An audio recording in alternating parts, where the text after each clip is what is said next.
Mga kababayan, ngayong araw po ng linggo, February 15, 2026, patuloy po tayong nakamonitor sa lagay ng ating panahon. Wala pong inaasahan na magiging bagyo sa loob ng 3 hanggang 5 araw. Pero bago po magkatapusan ng February, may nakikita pong panibagong low pressure area at aalamin natin kung yan ay magiging banta ng panibagong bagyo. Aalamin din natin ang iba't ibang weather system ngayon na nakakaapekto sa malaking bahagi po ng Luzon, Visayas at Mindanao. Pero bago natin simulan, hihiling lamang po ako ng pabor at pakiusap na i-like at i-share nyo po ang ating update. Maraming salamat po. Magandang araw po ng linggo. Kamusta po kayo? Ako po muli si Kuya Francis ang maghahatid po ng balita sa lagay po ng ating panahon ngayong araw po ng linggo, February 15, 2026.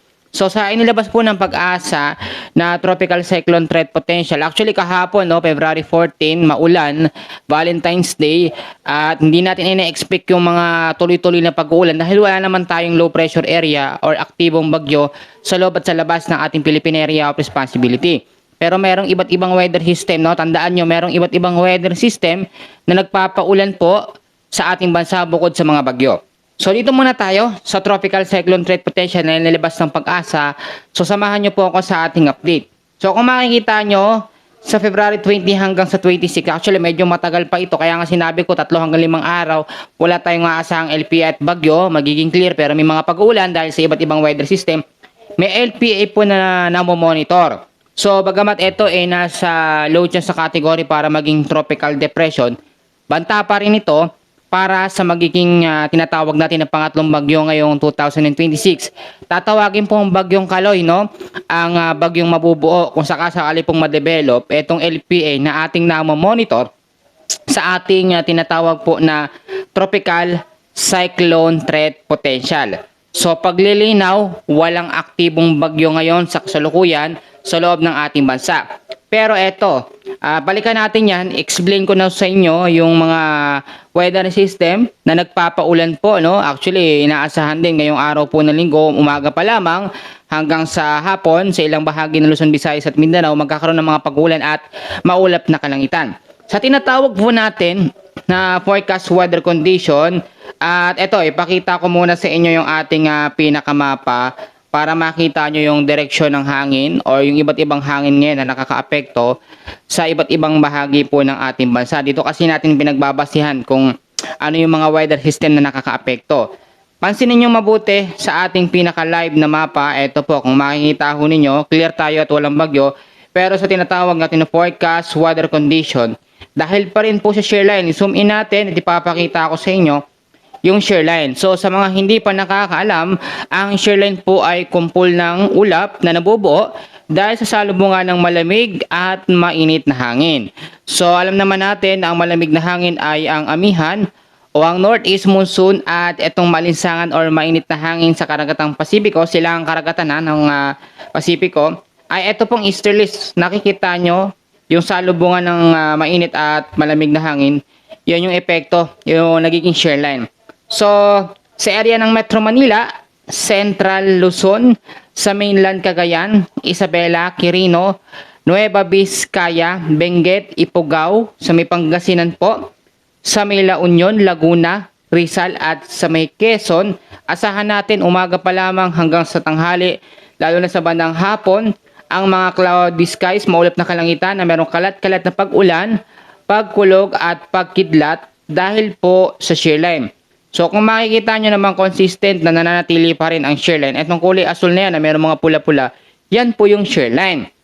So yung mga lugar na binanggit ko, mag-ingat po sa banta ng posibleng mga pagbabaha sa mga mababang lugar, low-lying areas, at landslide po sa mga landslide prone area kapag ka nagkaroon po ng moderate to heavy rains anumang oras. So mas maganda i-monitor natin, mag-antabay kayo sa mga susunod na i-update ko po.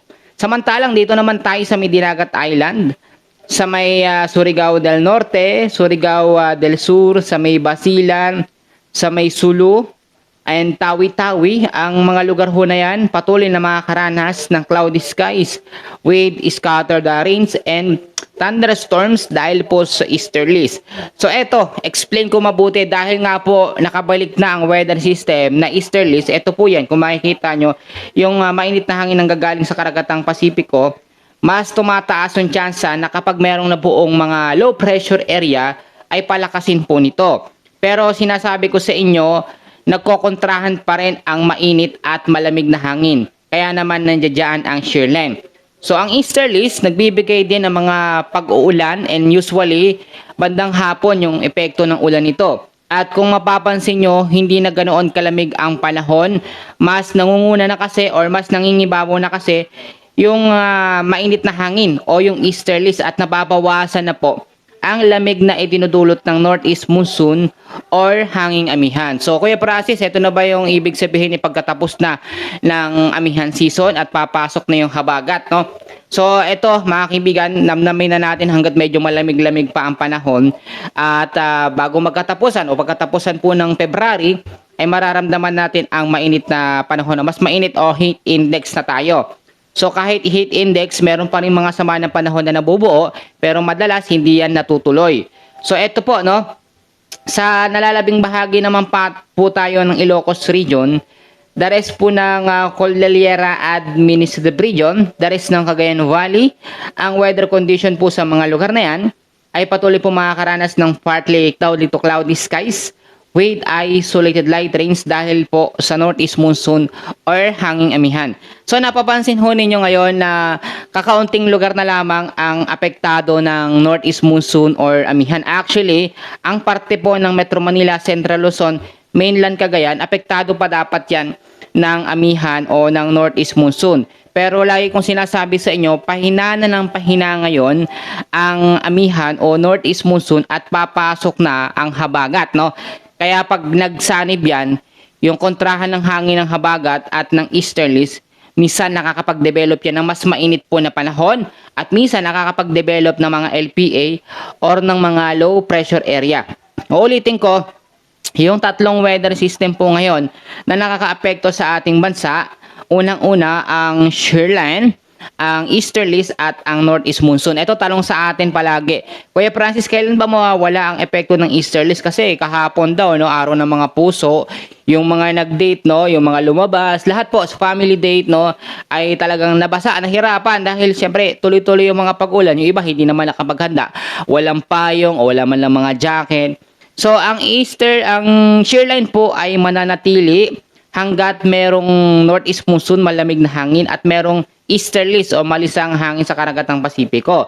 So kapag nawala na, ito explain ko po, kapag nawala na ang epekto ng northeast monsoon, mawawala na rin ang epekto po ng shear line. At kung mapapansin naman ninyo, mas lalong iinit yan kapag nawala po ang shear line dahil wala nang magpapaulan sa ilang bahagi ng ating bansa at yung easterlies na ang magiging pangunahing weather system na atin pong imo-monitor. So ang mangyayari naman ito pag easterlies, maalinsangan po sa umaga, sa tanghali, and then yung pag-evaporate ng init sa lupa sa umaga at sa tanghali, bumubuhos yung mga pag-uulan, lalo na po sa bandang hapon at sa may paggabi. So ang magiging weather system natin kapag nawala na ang amihan o northeast monsoon at shear line, mga localized thunderstorms, at ito pong easterlies. So balikan natin yung tatlong weather system. I-explain ko po sa inyo yung sinasabi kong banta ng posibleng mabubuong bagyo o tatawaging bagyong Kaloy sa pagitan po ng February 20 hanggang sa February 26. So manggagaling po yon dito sa may silangan po ng Mindanao. Actually medyo malayo pa naman, medyo malayo pa yung date na yan bago magkatapusan ng February. Pero kasi minsan yung ginagamit natin ng mga weather system, natatrack na, no, 1 week hanggang sa second week ng buwan, nakikita po yung parating na sama ng panahon. Kung makikita nyo, yun is susundan niya. Yung LPN susundan niya ang direksyon ng hangin ng easterlies.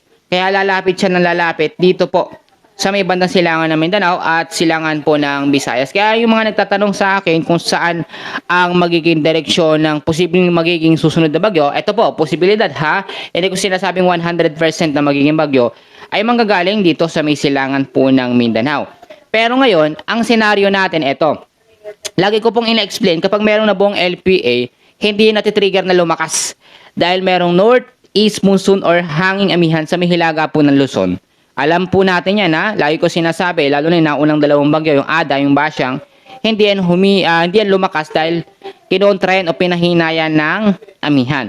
Pero ang senaryo natin ngayon, kapag nabuo po ang LVA bago matapos ang buwan ng February at nawala naman na ang epekto ng amihan o ng Northeast monsoon, may mga tsansa na lumakas ito na lumagpas sa pagiging tropical storm category po na bagyo. So sana ho, nagigets nyo, nakukuha nyo yung pinupointo natin o yung tinuturo natin sa lagay ng ating panahon, yung mga senaryo sa posibleng mangyari kapag may nabuo pong bagyo. Pero hindi pa rin natin sinasabi na kapag wala ang amihan at nabuo ang LPA, ay lalakas na ito sa pagiging typhoon o super typhoon. Hindi po kasi may mga senaryo din tayong kino-consider dyan. Kailangan kasi may salubungan ng malamig at mainit na hangin, may mga kontrahan yan, no? At doon nabubuo ang malalakas po na bagyo. So, malayo pa yon. Sa ngayon, wala pa tayong banta. Kaya i-enjoy natin yung panahon ngayon. Simula po sa pangatlong araw hanggang sa 5 araw. Bagamat may mga pag-uulan na mararanasan, pero actually normal lang yan. Magdala na lang tayo ng payong at jacket kaputing, lalo na po kung lalabas. Eto, napaka-importante. Baka makakalimutan natin. Dahil meron tayong tatlong weather system, wala tayong LPA at bagyo. Unang-una, lagi ko sinasabi, kahit walang bagyo, may mga pag-uulan. Alam natin yan, nangyayari po yan, lalo kahapon. Ugaliing magdala, no? Maging updated sa lagay ng ating panahon dito po sa ating channel. So, pasensya na, kahapon wala tayo dahil medyo may inisikaso tayo. Pero babawi tayo. Babawi tayo ngayon. Magdala ng notes, pwede isulat yung mga lugar, yung mga sinabi ko po. Pangalawang paalala ko, dahil nga po most of the time, mga apektado po ng shear light ay ang parte na ngayon ng Metro Manila. Kitang-kita nyo naman, yung kulay asul na yan, may pula. Ang Metro Manila, Central Luzon, Mainland Cagayan, Isabela, Quirino, Nueva Vizcaya, Benguet, Ifugao, Pangasinan, La Union, Laguna, Rizal at sa may Quezon. Yung mga lugar na yan, ang dami pong mga low-lying areas dyan. Ang daming mga lugar dyan na mabilis na binabaha. So, unang-una, lagi ko sinasabi, linisin yung kapaligiran.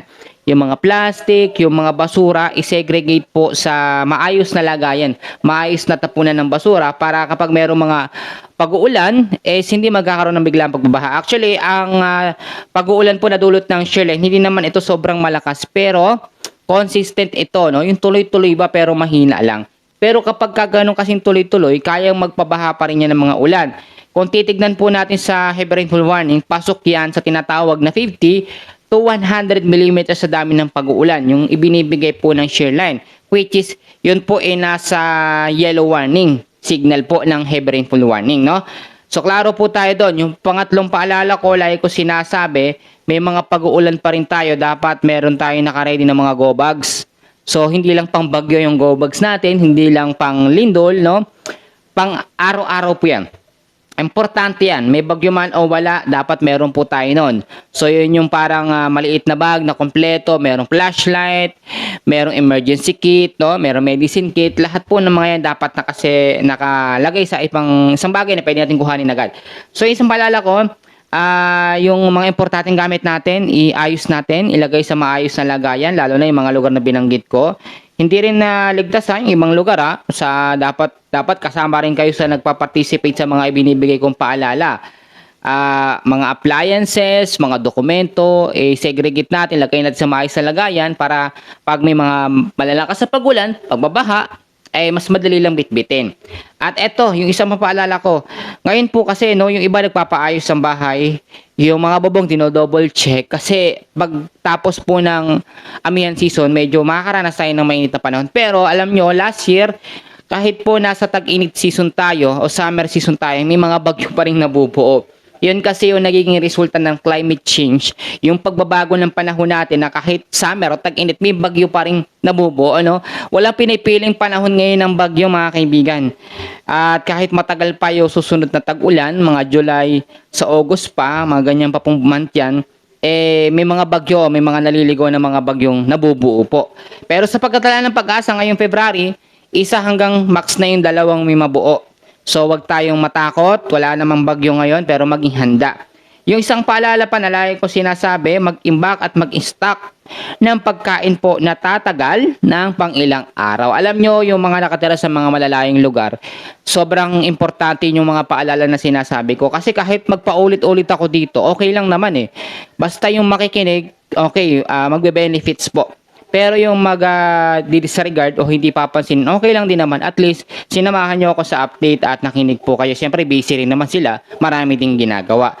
At eto po, naku po, hindi ito pwedeng kalimutan. Napaka-importante nito. Araw po ng linggo ngayon, no?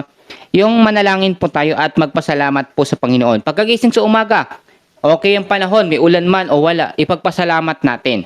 Kasi ang Diyos po natin is talagang patas yan sa lahat. Hindi laging tag-init, minsan may mga pag-uulan dahil meron tayong mga pananim na kailangan madiligan at mabigyan ng tubig. Sa ibang lugar naman na maganda ang panahon, ipagpasalamat natin, lalo na sa mga low-lying areas. Lagi natin ipasalamat sa Panginoon yung blessings na binibigay sa atin, yung panibagong buhay, hininga na walang sakit, no? Nakakatayo ng maayos. At eto, kinakailangan din natin ipanalangin sa Panginoon na wala namang mabuong bagyo na malalakas. Actually, yung mga nakaraang taon ay talagang matindi, lalo ng December, November, December, matindi naging pinsala dyan sa misilangan po ng Visayas, no? North Luzon, hanggang ngayon hindi pa sila masyadong nakaka-recover. At ang Diyos naman is talagang binibigyan ng pagkakataon ng lahat ng kanyang mga anak, lalo na yung mga sumasampalataya po sa kanya. So sa ngayon, uulitin ko, 3 weather system, huwag niyong kakalimutan para hindi tayo magtataka kung bakit umuulan. Kasi yung iba nagtatanong, may bagyo ba? Bakit umuulan? No? Ito po, 3 weather system. Unang-una, pangunahing weather system natin, shearline. Pangalawa, ito pong easterlies. At pangatlo, ito pong tinatawag natin na amihan o northeast monsoon. Ito ulit, huling paalala, kung lalabas kayo ng inyong mga bahay, family day ngayon, ugali magdala ng payong, jacket, kapote para sa mga biglaang buhos po ng mga pag-uulan, no? Mag-ingat tayo. Yan lamang po muna ang update natin sa ngayon sa lagay ng ating panahon. Maraming salamat po at God bless po sa inyong lahat. Mag-ingat po tayong lahat.